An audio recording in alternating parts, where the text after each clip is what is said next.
Gold hub తాకట్టులో ఉన్న బంగారాన్ని విడిపించి కొనబడును. అదే రోజు ఆన్లైన్ ధరకు కొని డబ్బులు ఇవ్వబడును.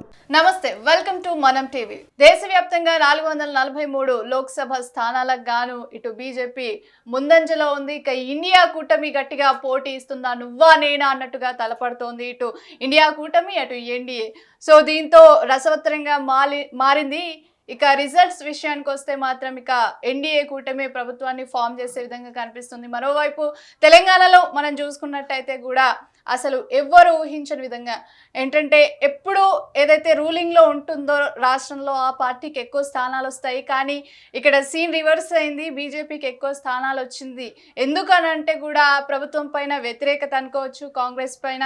సో అధికారంలోకి వచ్చి 6 నెలలు అవుతోంది. సో ప్రభుత్వం ఏం చేస్తలేదనేసి ఒక మెసేజ్ అయితే ప్రజల్లోకి వెళ్ళిపోయింది. దీనివల్లనే కాంగ్రెస్కి కొంత తక్కువ సీట్లు అయితే ఇచ్చింది. ఇక ఊహించని విధంగా తెలంగాణలో ఎప్పుడు లేని విధంగా అయితే బీజేపీ ఎక్కువ సీట్లను సాధిస్తుంది. ఇక బీఆర్ఎస్ అయితే చాలా ఘోరాతి ఘోరంగా ఉంది. ఒక సీటుతో సరిపెట్టుకుంటుందా లేదా అనేది కూడా డౌట్గానే ఉంది. సో మెదక్ స్థానం, ముఖ్యంగా మెదక్ నియోజకవర్గంలో సిద్దిపేట, సిరిసిల్ల, ఇటు మనం చూసుకుంటే గజ్వేల్ నియోజకవర్గాలు ఉన్నాయి కాబట్టి సో ఎక్కువగా హరీష్ రావు ప్రభావం, అలాగే కేటీఆర్ ప్రభావం అయితే ఆ జిల్లా పైన ఉండడం వల్ల కొంత గట్టెక్కే పరిస్థితి అయితే మెదక్లో కనిపిస్తోంది. ఇక ఓవరాల్గా తిరుపతి మనం చూసుకుంటే తెలంగాణలో సో ట్రెండ్ ఎలా ఉందంటారు? ఎస్, ఆల్రెడీ మనం టీవీకి సంబంధించినటువంటి ఎగ్జిట్ పోల్స్ కూడా చాలా క్లియర్ కట్గా నిన్ననే ఇచ్చేటటువంటి ప్రయత్నం చేశాం ప్రియాంక. దాంట్లో భారతీయ జనతా పార్టీకి 7 సీట్లు ఇచ్చాము. దాంట్లో 33% ఓట్ షేరింగ్ని కూడా మనం ఇచ్చేటటువంటి ప్రయత్నం చేశాం. అంటే 33% ఓట్ షేర్ని భారతీయ జనతా పార్టీ కైవసం చేసుకుంది పార్లమెంట్ ఎన్నికలలో. ఇక్కడ బీఆర్ఎస్కి సంబంధించి ఒక్క సీటుని మనం అంచనా వేయగలిగినాం, అది కూడా వెంకట్రామరెడ్డికి సంబంధించినటువంటి మెదక్ సీట్. తర్వాత కాంగ్రెస్ పార్టీకి 8 సీట్లు మనం ఇచ్చేటటువంటి ప్రయత్నం చేశాం. 49% కూడా ఇటు కాంగ్రెస్ పార్టీ కైవసం చేసుకుంది. గతంలో బీఆర్ఎస్ పార్టీ అధికారంలో ఉన్నప్పుడు మీరు చెప్పినట్టు తెలంగాణ రాష్ట్రంలో అధికారంలో ఉన్నటువంటి పార్టీకి అధ్యక్షత ఎక్కువ ఉంటుంది, ప్రాధాన్యత కూడా ఎక్కువ ఉన్నటువంటి ఈ నేపథ్యంలో కాంగ్రెస్ పార్టీకి 8 సీట్లు రావచ్చు అంటూ అంచనా వేసినాం. కానీ రాహుల్ గాంధీ, సోనియా గాంధీ మాత్రం రేవంత్ రెడ్డి పైన పూర్తి స్థాయిలో భరోసా పెట్టిరు. ఎట్టి పరిస్థితుల్లో 10 నుండి 12 సీట్లు రావాల్సిందే, వేరే ఆప్షన్ లేదు. ఎందుకంటే తెలంగాణ రాష్ట్రంలో అసెంబ్లీ ఎన్నికలలో ఆల్రెడీ రేవంత్ రెడ్డి పీసీసీగా ఉన్నప్పుడు, కర్ణాటకలో ఆల్రెడీ కాంగ్రెస్ పార్టీ ఇక్కడ గెలిచింది.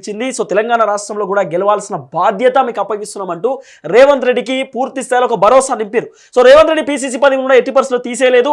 ఈసారి 10 నుండి 12 సీట్లు టార్గెట్ పెట్టుకురు, కానీ 8కి మాత్రమే పరిమితం అయిపోతున్నటువంటి పరిస్థితి. తిరుపతి, ఒక విషయం మనం గమనించాలి. రేవంత్ రెడ్డి కూడా బహిరంగంగా స్టేట్మెంట్ ఇచ్చారు. ఏంటంటే 14 సీట్లు పక్కా లోక్సభ ఎన్నికల్లో తెలంగాణలో అంటూ కూడా రేవంత్ రెడ్డి గారు చెప్పారు. కానీ ప్రెసెంట్ సిచ్యువేషన్ చూస్తే మాత్రం తారుమారైంది పరిస్థితి. ఎందుకంటే బీజేపీ కని విని ఎరుగని స్థాయిలో మాత్రం పుంజుకుంది తెలంగాణలో. ఎప్పుడు ఇంత అంటే ఇలాంటి క్లియర్ కట్ రిజల్ట్ అనేది రాలేదు.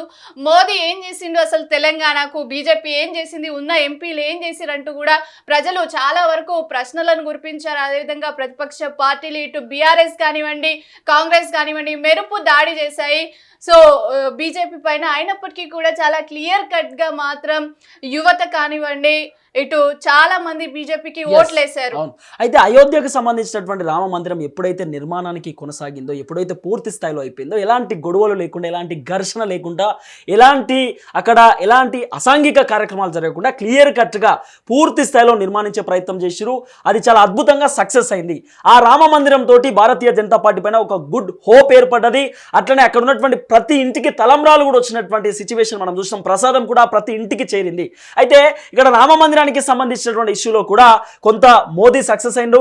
అట్లనే ఇక్కడ తెలంగాణ రాష్ట్రంలో ఉన్నటువంటి ఎవరైతే ఇప్పుడు బండి సంజయ్ కానివ్వండి, ఈటల రాజేందర్ కానివ్వండి, ధర్మపురి అరవింద్ కానివ్వండి, డికే అరుణ కానివ్వండి, కొండా విశ్వేశ్వరరెడ్డి కానివ్వండి, వీళ్ళందరూ కూడా గెలుపుకు చేరువలో ఉన్నటువంటి పరిస్థితి. క్లియర్ కట్ గా గెలిచేటటువంటి స్థానాలు ఇవ్వని. ఎందుకు గెలుస్తా ఉన్నారంటే ప్రియాంక, క్లియర్ గా ఇక్కడ జరుగుతున్నటువంటి పరిణామం ఒకటే, మోదీ ప్రధానమంత్రి కావాలంటే భారతీయ జనతా పార్టీ ఇక్కడ తెలంగాణ రాష్ట్రంలో కరెక్టే తిరుపతి మీరు అన్నది. కాకపోతే ఇటు దేశం మొత్తంలో ట్రెండ్ ఒక విధంగా ఉంటాయి, తెలంగాణలో మాత్రం అందుకు పూర్తి విరుద్ధంగా ఉంది. ఎందుకంటే దేశం మొత్తం మీద 295 సీట్లకు పైగా ఇటు ఎన్డీఏ కూటమి గెలుచుకోనుంది. కానీ వాళ్ళు పెట్టుకున్న టార్గెట్ మాత్రం 400కు పైగా సీట్లు వస్తాయనేసి వాళ్ళు ఎక్స్పెక్ట్ చేశారు. బల్లగుద్ది ప్రతి ఒక్క నాయకుడు కూడా, బీజేపీ నేతలు అందరూ కూడా చెప్పిన మాట అదే. మోదీతో సహా 400 పైచిలకు సీట్లు వస్తాయని చెప్పారు. కానీ ఇప్పుడు సీన్ మొత్తం రివర్స్ అయింది.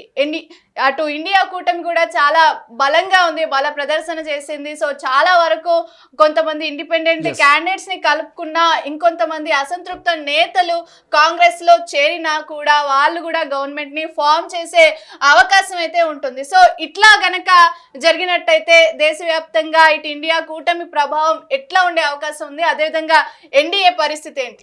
సో వాస్తవానికి చెప్పాలంటే ఇక్కడ కాంగ్రెస్ పార్టీకి పూర్తి స్థాయిలో ఈసారి హ్యాట్రిక్ కొట్టొచ్చు అంటూ కూడా వాళ్ళు ఒక ధీమా వ్యక్తం చేసినటువంటి పరిస్థితి. కానీ గతంలో ఒక దశాబ్ద కాలంలో ప్రధానమంత్రి నరేంద్ర మోడీ ఎంత హ్యాట్రిక్ సాధించాలో అంతకంటే ఎక్కువనే హ్యాట్రిక్ సాధించారు. మీరు చెప్పినట్టుగా అనేక వ్యక్తులు, అనేక మంది ఇటు భారతీయ జనతా పార్టీ పైన విమర్శలు గుప్పించారు. ఏ పని చేయలేదు, వీళ్ళతోటి ఏమీ కాలేదు, ఉద్యోగాలు ఇస్తా అన్నారు, రైతు భరోసా చేస్తా అన్నారు, ఎలాంటి కోణాలలో ముందుకు పోలేదంటూ కూడా విమర్శలు చేశారు.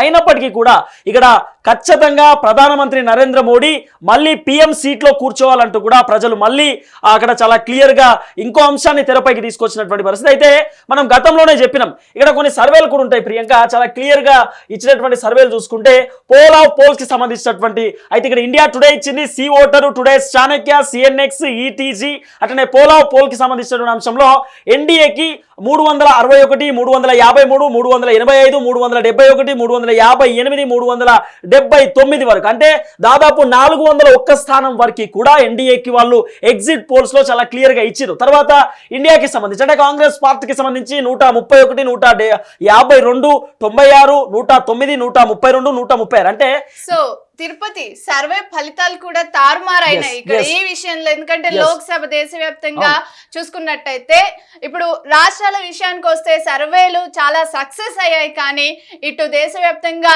జరిగినటువంటి ఎన్నికల్లో ప్రజల నాడిని, ఓటర్ నాడిని మాత్రం సర్వే సంస్థలు పట్టలేకపోయాయి. ఓవైపు దీనిపైన విమర్శలు కూడా వచ్చాయి. గోడి మీడియా కావాలని ప్రచారం చేస్తోంది, నేషనల్ లెవెల్లో తప్పనిసరిగా 400కు పైగా సీట్లు వస్తాయంటూ కూడా తీవ్రమైన విమర్శలు. కానీ ఒక మాట ఏంటంటే ప్రియాంక, ఇక్కడ 131, 166 ఇట్లా ఇచ్చారు, కానీ 200కు పైచిలకు ఎవరు ఇవ్వలేకపోయారు. కానీ ఎవరు ఊహించినటువంటి రీతిలో కాంగ్రెస్ పార్టీకి నిజంగా అసలు ఆశ్చర్యపోతా ఉన్నారు చాలా మంది. ఇంత ఘోరంగా, ఇంత దారుణంగా వస్తాయా అంటూ కూడా చాలా మంది ఆశ్చర్యపోతున్నటువంటి పరిస్థితి. ఒకసారి ఇక్కడ చాలా క్లియర్ గా తెలంగాణకి సంబంధించిన అంశం మనం మాట్లాడుకునేటటువంటి ప్రయత్నం చేద్దాం. రైట్ గా తెలంగాణకు సంబంధించి భువనగిరిలో కాంగ్రెస్ అభ్యర్థికి 48,000 ఆధిక్యం కనబడుతున్న పరిస్థితి. తిరుపతి భువనగిరి విషయానికి వస్తే ఎప్పుడు కూడా అదొక ఫిక్స్డ్ సీట్ అని చెప్పుకోవాలి మనం కాంగ్రెస్ కి అదొక కంచు కోట లాగా భువనగిరి సీట్ ఉంది కాబట్టి దాంట్లో ఎలాంటి డౌట్ లేదు. ఎందుకంటే కొత్త స్థానాలు ఏమైనా గెలిచిరంటే దానిపైన మనం ఆలోచించాల్సిన అవసరం, మాట్లాడుకోవాల్సిన అవసరం, అదొక చర్చ పెట్టాల్సిన అవసరం ఉంటది. కానీ ప్రతిసారి గెలిచే సీటే ఈ యొక్క భువనగిరి సీట్. ఇంకోటి ఏంటంటే భువనగిరిలో బీసీలకు సంబంధించినటువంటి అక్కడ గౌడ సామాజిక వర్గానికి సంబంధించిన ఓట్లు దాదాపు ఎక్కువ ఉంటాయి. అయినప్పటికీ కూడా చామల కిరణ్ కుమార్ రెడ్డికి, అక్కడ రేవంత్ రెడ్డి ముఖ్య అనుచరుడికి టికెట్ ఇచ్చే ప్రయత్నం చేశారు. రాజగోపాల్ రెడ్డికి పూర్తి స్థాయిలో ఒక భరోసా నింపిండు. ఏది ఇక్కడ గనక కాంగ్రెస్ అభ్యర్థి గెలిస్తే మీకు హోంమంత్రి పదవి ఇస్తా అంటూ కూడా ఇక్కడ రాజగోపాల్ రెడ్డికి ఒక అవకాశం ఇచ్చిండు. సో ఇక్కడ కాంగ్రెస్ మాత్రం ఆధిక్యంలో కనబడుతున్నటువంటి పరిస్థితి. మహబూబాద్ లో కాంగ్రెస్ అభ్యర్థి 33,000 ఆధిక్యంలో కనబడుతున్న పరిస్థితి. తర్వాత ఖమ్మం 6వ రౌండ్ ముగిసే నాటికి కాంగ్రెస్ అభ్యర్థికి 125,000 ఆధిక్యం. అత్యధిక ఆధిక్యత ఖమ్మం సీటు పైన చాలా దృష్టి పెట్టారు. ఎందుకంటే పొంగులేటి వియ్యంకుడు అక్కడ పోటీకి నిలబెట్టారు. ఆ తర్వాత ఇటు సినీ నటులు వెంకటేష్ గారు కూడా వచ్చారు. ఎందుకంటే ఆయన కూడా వియ్యంకుడే కాబట్టి చాలా ప్రతిష్టాత్మకంగా తీసుకున్నారు. ఇంటి కోడళ్లతో సహా మామ తరపున ప్రచారాన్ని నిర్వహించి తప్పనిసరిగా మెజార్టీతో గెలిపించాలంటూ కూడా ప్రజల్లోకి వచ్చి చేసినటువంటి విన్నపం అనుకోవచ్చు అది. మరోవైపు ఖమ్మం ప్రజలు ఇటు మొత్తం కూడా పొంగులేటికి ఏ విధంగా అయితే అసెంబ్లీ సీట్లు గెలిచి ఆయనకు ఒక బహుమతి ఇచ్చారో, సో అదే విధంగా ఖమ్మం పార్లమెంట్ స్థానాన్ని కూడా అదే విధంగా కాంగ్రెస్ కైవసం చేస్తుంది. కానీ నిజంగా 18 నుండి 20 రౌండ్లు ఉండాల్సినటువంటి అవసరం ఉంటుంది పార్లమెంట్ కి సంబంధించినటువంటి ఎన్నికలలో. కానీ 6వ రౌండ్ కే ఇంత ఆధిక్యత కనబడతా ఉందంటే నిజంగా ఆశ్చర్యపోవాల్సినటువంటి రికార్డ్ అని చెప్పొచ్చు. అంటే దేశంలో ఇంకా ఎక్కడైనా ఇట్లాంటి మెజారిటీ వచ్చిందో లేదో, లేకపోతే ఇదే టాప్ మెజారిటీగా ఉండబోతోందో. సో ఖమ్మం అభ్యర్థి ఒక రికార్డ్ ను కూడా సృష్టించే అవకాశం. బట్టి విక్రమార్క కూడా అక్కడ ఖమ్మంకి సంబంధించినటువంటి ఒక కీలకమైనటువంటి వ్యక్తి, నల్గొండ ఖమ్మంకి దగ్గరలో ఉంటాడు కాబట్టి పొంగులేటి శ్రీనివాస్ రెడ్డి, బట్టి విక్రమార్క ఇద్దరు హ్యాట్రిక్ కూడా ఇక్కడ ఖమ్మంకి కనబడుతున్న పరిస్థితి మనం చూస్తున్నాం. తర్వాత జైరాబాద్ లో కాంగ్రెస్ అభ్యర్థి 11,000 ఆధిక్యంలో కనబడుతున్నటువంటి పరిస్థితి.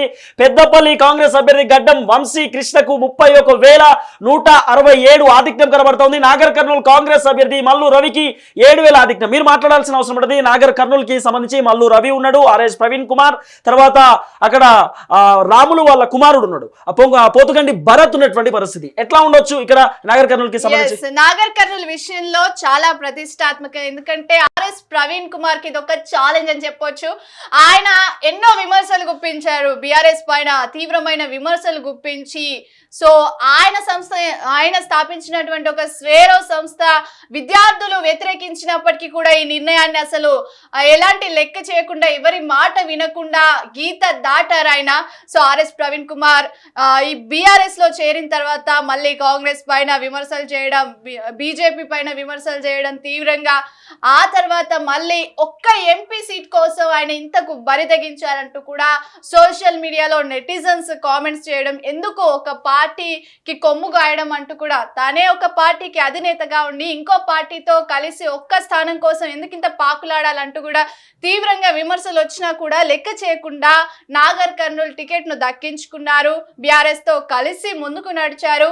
సో తీవ్రమైన విమర్శలు కాంగ్రెస్ పైన, బీజేపీ పైన గుప్పించారు. అయినప్పటికీ కూడా ఆయనకి అసెంబ్లీ ఎన్నికల్లో ఏ విధంగా రిజల్ట్ వచ్చిందో మళ్ళీ అదే రిజల్ట్ అయితే రిపీట్ అయిందని మనం చెప్పుకోవచ్చు. అక్కడ పోతుగంటి భరత్ కూడా ఏం తక్కువ తినలేదు. ఎందుకంటే పోతుగంటి భరత్ స్థానిక ఎంపీకి సంబంధించినటువంటి వాళ్ళ కుమారుడు, ఆయన జెడ్పీ చైర్పర్సన్ గా కూడా స్థానికంగా పనిచేస్తున్న పరిస్థితి. మనం టీవీలో కూడా పోతుగంటి భరత్ కి సంబంధించిన ఎక్స్క్లూజివ్ ఇంటర్వ్యూ కూడా మనం చేసేటటువంటి ప్రయత్నం చేశాం. తనకు రాజకీయంగా అంత అనుభవం లేకపోయినా కూడా టఫ్ ఫైట్ నాగర్ కర్నూలులో ఆయన ఇస్తున్న పరిస్థితి. నల్గొండ కాంగ్రెస్ అభ్యర్థికి ఆధిక్యం కనబడతా ఉంది. వరంగల్లో నల్గొండ సీట్ కూడా రిజర్వ్ సీట్ అని చెప్పుకోవచ్చు. మనకి ఇంతకు ముందు కూడా కాంగ్రెస్ వచ్చింది. నల్గొండలో ఏంటంటే ముఖ్యంగా రాజగోపాల్ రెడ్డి బ్రదర్స్ ఉన్నారు కాబట్టి, సో వీళ్ళని దాటి కూడా అక్కడ ఆ సీటు వాళ్ళు ఎవరికి కేటాయించకుండా కాంగ్రెస్ ని గెలిపించుకునేందుకు సాయశక్తుల ప్రయత్నం చేస్తారు. సో నల్గొండ భువనగిరి పార్లమెంట్ లో మాత్రం ఎలాంటి చేంజ్ అనేది మనకు కనిపించలేదు. సో అవి వరంగల్లో కాంగ్రెస్ అభ్యర్థి కడియం కావ్య ముందంజలో ఉంది. ఆల్రెడీ మనకు తెలుసు కాంగ్రెస్ కి సంబంధించి కడియం కావ్య ఆమె బీఆర్ఎస్ పార్టీకి సంబంధించిన టికెట్ వచ్చింది. ఈ టికెట్ నాకు వద్దంటూ కూడా కేసీఆర్ కి మళ్ళీ రిటర్న్ లేఖ రాసేటటువంటి ప్రయత్నం చేసింది. ఆరూరి రమేష్ భారతీయ జనతా పార్టీ నుండి పోటీ చేసినటువంటి వ్యక్తి. ఆరూరి రమేష్ కూడా బీఆర్ఎస్ పార్టీకి చెందినటువంటి వ్యక్తి. ఆయన వర్ధనపేటకి సంబంధించి అసెంబ్లీ ఎన్నికలలో 2018లో 1,00,000 పై చిలుకు మెజారిటీతో గెలిచినటువంటి వ్యక్తి ఆరూరి రమేష్. సో ఇద్దరు కూడా బీఆర్ఎస్ పార్టీ నుండి బయటకు వచ్చారు. కడియం కావ్య కాంగ్రెస్ పార్టీ కాబట్టి ఇక్కడ ఉమ్మడి వరంగల్లో కాంగ్రెస్ కి సంబంధించిన 7 నియోజకవర్గాలలో కాంగ్రెస్ జోరున్నది. అక్కడ కొండా సురేఖ కనబడుతున్న పరిస్థితి. తర్వాత వరంగల్ కి సంబంధించిన స్థానిక ఎమ్మెల్యేలు కూడా గట్టిగా ఉన్నారు. ఎందుకంటే వరంగల్ లో క్యాండిడేట్స్ పైన చాలా ఇష్యూ జరిగింది. ఎందుకంటే కడియం కావ్యకి ఆల్రెడీ సీట్ ఇచ్చినప్పటికీ కూడా, టికెట్ ఇచ్చినప్పటికీ కూడా ఆమె కాదనేసి కేసీఆర్ మాట జవదాటి తండ్రి కూతుర్లు పార్టీ మారారు. సో దీంతో తీవ్రమైన విమర్శలు అయితే చేశారు బీఆర్ఎస్ నుంచి. మా ఇంటి ఉప్పు దీని మాకే అన్యాయం చేశారంటూ కూడా చెప్పినటువంటి సిచ్యువేషన్. అక్కడ మాత్రం క్యాండిడేట్ స్ట్రాంగ్ గా లేక ఇటు మళ్ళీ కడియం ఫ్యామిలీని ప్రజలు నమ్ముకున్నారని కూడా మనం చెప్పుకోవచ్చు. ఎందుకంటే క్యాండిడేట్స్ ని కూడా బలంగా అక్కడ లేకపోవడం అదొక కారణం. ఎందుకంటే మెయిన్ టైంలో బీఆర్ఎస్ టికెట్ ఇచ్చిన తర్వాత కూడా కాంగ్రెస్ లో చేరడం వల్ల బీఆర్ఎస్ కి అక్కడ మెజార్టీ తగ్గింది. అదేవిధంగా అక్కడ ఒక మంచి లీడర్షిప్ ఉన్నటువంటి కడియం శ్రీహరిని కోల్పోవడం వల్ల కూడా అటు బీఆర్ఎస్ అయితే అక్కడ చాలా డీలా పడిపోయింది అనేసి చెప్పుకోవచ్చు. రైట్ గా ఇంకోటి మహబూబ్ నగర్ లో కాంగ్రెస్ బీజేపీ మధ్య హోరాహోరీ ఫైట్ నడుస్తుంది. లోక్సభ ఎన్నికల కౌంటింగ్ లో ఖాతా తెరిచిన బీఆర్ఎస్ మెదక్ లో ముందంజు అంటూ కూడా ఒక అంశం వినపడుతుంది. మెదక్ కి సంబంధించి ఏం చెప్తారు బ్రీఫ్ గా? మెదక్ లోక్సభ స్థానానికి సంబంధించి చాలా పెద్ద ఎత్తున అయితే దీనిపైన చాలా తలపడ్డారు అక్కడ ఉన్నటువంటి నేతలు. సో అక్కడ ఏమనుకుంటున్నారంటే కూడా అందరూ ఏమనుకున్నారంటే అక్కడ నీలం మధు ఆయనకి ఎక్కువ ఓట్లు రావచ్చు. ఎందుకంటే ఆయన విస్తృతంగా ప్రచారం చేశారు, చాలా వరకు ఖర్చు చేశారు. ప్రతి ఇంటికి ఆయన బహుమతులు అంటే బీసీలకు సంబంధించిన ఓట్లు కూడా ఎక్కువ ఉంటాయి. బీసీ నినాదాన్ని ఎత్తుకున్నారు. తప్పనిసరిగా బీసీ బిడ్డను గెలిపించాలి. ఒక సర్పంచ్ స్థాయి నుంచి కూడా డైరెక్ట్ గా అసెంబ్లీ ఎన్నికల్లో ఎంతో ట్రై చేశారు. ఆయన కంపల్సరిగా ఆయనకు టికెట్ రావాలనేసి కాంగ్రెస్ పార్టీ నుండి చాలా సాయశక్తులు ఒడ్డారు, కానీ అప్పుడు ఆయనకి అవకాశం రాలేదు. సో అందుకోసం అనేసి ఆయనకి మళ్ళీ మెదక్ పార్లమెంట్ స్థానం ఒక బాధ్యతగా తీసుకొని మళ్ళీ రేవంత్ రెడ్డి ముందుండి నడిపారు. ఆయన తరపున ప్రచారానికి కూడా వెళ్లారు. అయినప్పటికీ కూడా మెదక్ లో ఎలాంటి రిజల్ట్ లేదు. సో మెదక్ ఫలితాన్ని మనం చూసుకున్నట్టయితే కూడా ఇటు వెంకట్రామిరెడ్డికి అంతగా కలిసి అంటే ఆయన అంత ప్రచారం చేయకపోయినా కానీ ఇటు హరీష్ రావు, ఆ తర్వాత కేటీఆర్, కేసీఆర్ వీళ్ళ మొహాలు చూసే అక్కడ ప్రజలు మా నాయకత్వం ఉండాలి ఇక్కడ మెదక్ లో అంటూ కూడా వాళ్ళు ఓట్లేసినటువంటి పరిస్థితి. సో వెంకట్రామిరెడ్డి గెలుపుకు మాత్రం రాష్ట్రం మొత్తం ఒకలాగా ఉంటే బీఆర్ఎస్ కి మెదక్ లో మాత్రం రిజల్ట్ ఒకలాగా ఉంది. ఇంకో చర్చ ఏంటంటే కొంత సోషల్ మీడియాలో వైరల్ అవుతుంది. వెంకట్రామిరెడ్డి ఒకవేళ గెలిచినా కూడా మళ్ళీ కాంగ్రెస్ పార్టీకో భారతీయ జనతా పార్టీకో డైగొట్టేటటువంటి అవకాశం ఉండొచ్చు, జంప్ అయ్యే అవకాశం ఉండొచ్చు అంటూ కూడా చర్చలు వినపడుతుంది. ఎందుకంటే బీఆర్ఎస్ లో ఒక్క ఎంపీ ఉన్నప్పుడు ఏం చేయలేనటువంటి పరిస్థితి ఉంటుంది. ఎందుకంటే కేసీఆర్ అధికారంలో లేడు, అధికారంలో ఉన్నటువంటి పార్టీ కాదు, పెద్ద జాతీయ పార్టీ అంటే ఓన్లీ తెలంగాణ రాష్ట్రంలో మాత్రమే పోటీ చేసినటువంటి సిచ్యువేషన్ కాబట్టి తిరుపతి మనం ఆ విషయాన్ని కనుక ఒకసారి చూసుకుంటే సో పార్లమెంట్ లో గాని లోక్సభలో గాని మన ఎంపీలు ఎప్పుడు అంటే ఒక్కరు గెలిచినా 10 మంది గెలిచినా 16 మంది గెలిచినా ఏం చేయలేరు. ఎందుకంటే మనకున్న సీట్లే 17. మిగతా యూపీ నార్త్ స్టేట్స్ తో పోల్చుకుంటే మనకున్న సీట్లు చాలా తక్కువ. మనము వాళ్ళకు ఒక 2% ఇట్లా తక్కువగా వాళ్ళకి కలిసి వస్తే అందులో కూడా మళ్ళీ కాంగ్రెస్, బీఆర్ఎస్, బీజేపీకి సీట్లు వెళ్ళిపోతాయి కాబట్టి సో పోలరైజ్ అయ్యి మనం అంత ప్రాధాన్యత మన మాటకంత గౌరవం అయితే లోక్సభలో ఉండదు. సో 100% ఏదైతే తక్కువ ఓట్ షేరింగ్ ఉంటుందో ఆ రాష్ట్రాలను కొంత చిన్న చూపు చూసి ఈ రాష్ట్రాలకు అన్యాయం జరుగుతుందంటూ కూడా చాలా వరకు అయితే ప్రజల నుండి ప్రశ్నలు వస్తూ ఉన్నాయి. నార్త్ స్టేట్స్ ఏ విధంగా అయితే డెవలప్ అవుతున్నాయో సౌత్ స్టేట్స్ కావడం లేదు. ఎందుకంటే బీజేపీకి తక్కువ సీట్లు ఇవ్వడం వల్లనే సౌత్ స్టేట్స్ పైన ఒక చిన్న చూపు ఉంది బీజేపీకి అంటూ కూడా ప్రజల్లో ఒక భావన ఉంది. సో వరంగల్లో కడియం కావ్యకి సంబంధించిన అంశం అదైతే ఇక్కడ ఒకసారి చాలా బ్రీఫ్ గా మాట్లాడే ప్రయత్నం చేద్దాం. చేవెలలో బీజేపీ అభ్యర్థి కొండా విశ్వేశ్వరరెడ్డికి 14,000 ఆధిక్యంలో ఉన్నటువంటి పరిస్థితి. కరీంనగర్ లో 15,000 ఆధిక్యంలో బండి సంజయ్ కుమార్ ఉన్నాడు. ఎందుకంటే బండి సంజయ్ ని ఓడగొట్టడానికి అనేక రకాలుగా కుట్రలు కూడా చేసిరు. ఎందుకంటే కేసీఆర్ కు సంబంధించినటువంటి కుటుంబ సభ్యుడు, అత్యంత సన్నిహితుడు బోయిన్పల్లి వినోద్ కుమార్ అక్కడ నుండి పోటీ చేస్తా ఉన్నాడు. గతంలో ఓడిపోయిండు, ఈసారి కూడా ఓడిపోయేటటువంటి సిచ్యువేషన్ అక్కడ కనబడతా ఉంది. సార్ మల్కాజ్గిరి మనం మాట్లాడుకోవాలి తిరుపతి 100%. ఎందుకంటే మనకున్న ఇప్పుడు ప్రస్తుత ముఖ్యమంత్రి ఆయన లాస్ట్ టైం ఎంపీగా భారీ మెజార్టీతో మల్కాజ్గిరిలో గెలిచారు. ఏంటంటే మల్కాజ్గిరి దేశంలోనే అత్యంత పెద్ద పార్లమెంట్ నియోజకవర్గం, ఎక్కువ జనాభా ఉన్నటువంటి ఎక్కువ మంది ఓటర్లు ఉన్నటువంటి పెద్ద పార్లమెంట్ నియోజకవర్గం మల్కాజ్గిరి. అయితే ఈ మల్కాజ్గిరిలో మాత్రం అనూహ్యంగా ఈటెల రాజేందర్ ఆయన గెలుపు దిశగా కూడా వెళ్తా ఉన్నారు. సో ఆయన గెలుపు ఖాయమైపోయింది. కానీ అక్కడ ఓడిపోవడం అనేది కాంగ్రెస్ కు ఒక చెంప పెట్టు లాంటిది. ఎందుకంటే అక్కడ నిల్చున్నటువంటి క్యాండిడేట్స్ బీఆర్ఎస్ నుంచి వచ్చారు. వాళ్ళు చాలా వరకు ఏదో కాంగ్రెస్ మాకు ఇచ్చేస్తుంది సీట్స్ మాకు. ఇంకోటి ఏంటంటే ప్రియాంక, పట్నం సునీతా మహేందర్ రెడ్డి చేవేలలో పోటీ చేయాల్సినటువంటి అవసరం ఉంటుంది. చేవేలలో భారీ బహిరంగ సభ పెట్టిరు, హంగామా క్రియేట్ చేసిరు. ఇక్కడ నుండి పట్నం సునీతా మహేందర్ రెడ్డి బరిలో ఉంది అనే రీతిలో అంత ఎలివేషన్స్ ఇచ్చిర్రు. ఆర్థికంగా బలంగా ఉండాలనే క్యాండిడేట్ ని తీసుకొచ్చి ఇటు ఈటల రాజేందర్ పైన పోటీ చేయించారు. పట్నం సునీతా మహేందర్ రెడ్డికి ఎట్లా మాట్లాడాలో కూడా తెలియదు. ఫస్ట్ ఒక స్క్రిప్ట్ ఇస్తే ఆ స్క్రిప్ట్ను యాస్టీస్ దింపండి అమ్మా అంటే కూడా నాకు తెలియదు సార్ అంటది. అంటే ఏమి మాట్లాడనటువంటి వ్యక్తిని తీసుకొచ్చి ఈటల రాజేందర్ పైన పోటీ చేపిస్తూ ఉన్నారు. హైలీ ఇంపాసిబుల్ అనేటటువంటి సిచ్యువేషన్ రేవంత్ రెడ్డికి తెలుసు. అంటే కొన్ని చర్చలు వస్తూ ఉన్నాయి, అంటే కొంత విమర్శలు వినిపిస్తూ ఉన్నాయి. ఈటల గెలుపు కోసం రేవంత్ రెడ్డి ఏమైనా ఫేవర్ చేసిండా అనే కొన్ని విమర్శలు మాత్రం వస్తున్నప్పుడు. ఎందుకంటే మీరు చూడండి, బండి సంజయ్ పైన కూడా కాంగ్రెస్ అభ్యర్థులు నిల్చోబెట్టలే, రేపు నామినేషన్ అనగా ఈ రోజు నిల్చోబెట్టి ఈ రోజు ఫైనల్ చేసిండు. అంటే బండి సంజయ్ ఈటల రాజేందర్ గెలుపు కోసం రేవంత్ రెడ్డి కృషి చేసిండు అనేది వినబడుతున్న చర్చ. అయితే లాస్ట్ టైం ఏ విధంగా జరిగిందో సేమ్ అదే రిపీట్ అవుతుంది. ఎందుకంటే అసెంబ్లీ ఎన్నికల్లో ఇటు రేవంత్ రెడ్డి ఓడిపోయారు, అటు కిషన్ రెడ్డి కూడా ఓడిపోయారు. తర్వాత వాళ్ళు ఎంపీ స్థానాలకు నిలబడ్డప్పుడు ఇటు రేవంత్ రెడ్డి గెలిచారు, అటు కిషన్ రెడ్డి గెలిచారు. సేమ్ మళ్ళీ ఇప్పుడు ఈటల రాజేందర్ ఏ విధంగా అయితే అసెంబ్లీ ఎన్నికల్లో ఓడిపోయారో సో లోక్సభకు ప్రజలు పట్టం కడతారు ఆయనకి అనేసి కూడా ఆయన గెలుపు దిశగా వెళ్తా ఉన్నారు. సో ఇట్లా అంటే ఒక ఓటమితో సరిపెట్టుకోవడం లేదు. నేతలు మళ్ళీ ప్రయత్నించి వాళ్ళు ఇంకా ఉన్నత స్థానాలకు. ఈటల రాజేందర్ కి ఓడిపోయినటువంటి స్థానుభూతి ఉంటుంది ఖచ్చితంగా. ఎందుకంటే ఈటల రాజేందర్ ఆయనకు సంబంధించి ఇక్కడే ఇల్లు ఉంటుంది, ఔటర్ రింగ్ రోడ్ దగ్గరనే ఉంటుంది వాళ్ళ ఇల్లు, కాబట్టి షామీర్పేట దగ్గర ఉంటుంది ఇల్లు. సో నేను ఇక్కడ స్థానిక బిడ్డను, షామీర్పేటకు చాలా మంది వచ్చిపోతూ ఉంటారు, సో ఖచ్చితంగా నేను లోకల్ పర్సన్ కాబట్టి నాకు ఒకసారి అవకాశం ఏంటంటూ ఈటెల రాజేందర్ కూడా ప్రజలకు రిక్వెస్ట్ చేసినటువంటి సిచ్యువేషన్స్ మనం చూస్తున్నాం. ఏ తెలంగాణకు సంబంధించి మహబూబాద్, జైరాబాద్, భువనగిరి, ఖమ్మం, నల్గొండ, వరంగల్, పెద్దపల్లి, నాగర్ కర్నూలు పార్లమెంట్ స్థానాలలో కాంగ్రెస్ అభ్యర్థులు ఆధిక్యంలో కొనసాగుతున్న పరిస్థితి. తర్వాత సికింద్రాబాద్, మల్కాజ్గిరి, చేవెళ్ల, కరీంనగర్, మహబూబ్ నగర్, నిజామాబాద్, ఆదిలాబాద్, మెదక్ పార్లమెంట్ స్థానాలలో ఇక్కడ బీజేపీ అభ్యర్థులు ఆధిక్యంలో కనబడుతున్నటువంటి పరిస్థితి. ఇక హైదరాబాద్ లో అసదుద్దీన్ ఓవైసీ ముందంజలో ఉన్నారు. హైదరాబాద్ అంటే మన అందరికీ తెలుసు, ఎంఐఎం అంటే అక్కడ కొట్టినటువంటి పిండి. ఎందుకంటే 7 నియోజకవర్గాలు ఉన్నాయి. ఆ 7 నియోజకవర్గాలలో గోషామహల్ మినహాయిస్తే 6 నియోజకవర్గాలలో ఎంఐఎంకి సంబంధించినటువంటి ఎమ్మెల్యేలు ఉంటారు.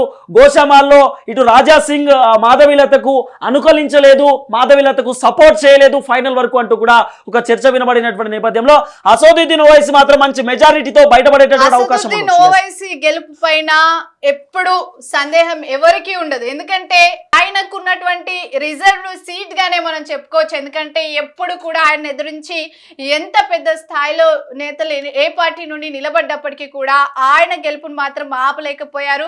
సో మాధవీలత ఈసారి మాత్రం చాలా విచిత్రంగా ఆమె ప్రచారం చేసింది, హిందూ అనే అంశాన్ని ఎంచుకుంది. సో చాలా వరకు ప్రజల్లోకి వెళ్ళింది. మాధవీలత దెబ్బతో అసదుద్దీన్ ఓవైసీ కాషాయకండ కప్పుకున్నాడు టెంపుల్ దగ్గరికి పోయి. సో అలాంటి కీలకమైనటువంటి పరిణామాలు కూడా అసదుద్దీన్ ఓవైసీకి ఎదురైంది. ఎప్పుడు కూడా దాదాపు కొన్ని దశాబ్దాలుగా అసదుద్దీన్ ఓవైసీ వాళ్ళ కుటుంబమే అక్కడ ఎంపీగా గెలుస్తూ ఉన్నారు. ఆ స్థానికానికి సంబంధించినటువంటి ఆ నియోజకవర్గాలన్నీ కూడా 7 నియోజకవర్గాలలో ఎమ్మెల్యేలుగా గెలుస్తున్నటువంటి నేపథ్యంలో కూడా ఎక్కడ కూడా అసదుద్దీన్ ఓవైసీ బయటకు వచ్చి తిరగలే, ఆయన ప్రచారం చేయలే. మాధవీలత దెబ్బతో అసదుద్దీన్ ఓవైసీ 7 నియోజకవర్గాలు తిరిగిండు. ఇక్కడ మాధవీలత సక్సెస్ అయినట్టు లెక్క. సో మొత్తానికి పార్లమెంట్కి సంబంధించిన విషయంలో మాత్రం ఆల్రెడీ మనం టీవీ చెప్పినట్టుగానే మనం టీవీ సర్వే ప్రకారమే ముందుకు పోతున్నటువంటి పరిస్థితి. 8 కాంగ్రెస్, 1 భారతీయ జనతా పార్టీ, 1 బీఆర్ఎస్ పార్టీకి, 1 ఎంఐఎం కట్టు కూడా చాలా క్లియర్ కట్ గా ముందుకు పోతున్నటువంటి సిచ్యువేషన్ మాత్రం పూర్తి స్థాయిలో చూస్తున్న పరిస్థితి. ఎస్, ఇది ఇప్పటి వరకు ఉన్న అప్డేట్స్. మళ్ళీ లేటెస్ట్ అప్డేట్స్ తో మీ ముందుకు వస్తాము. అప్పటి వరకు చూస్తూనే ఉండండి మనం టీవీ.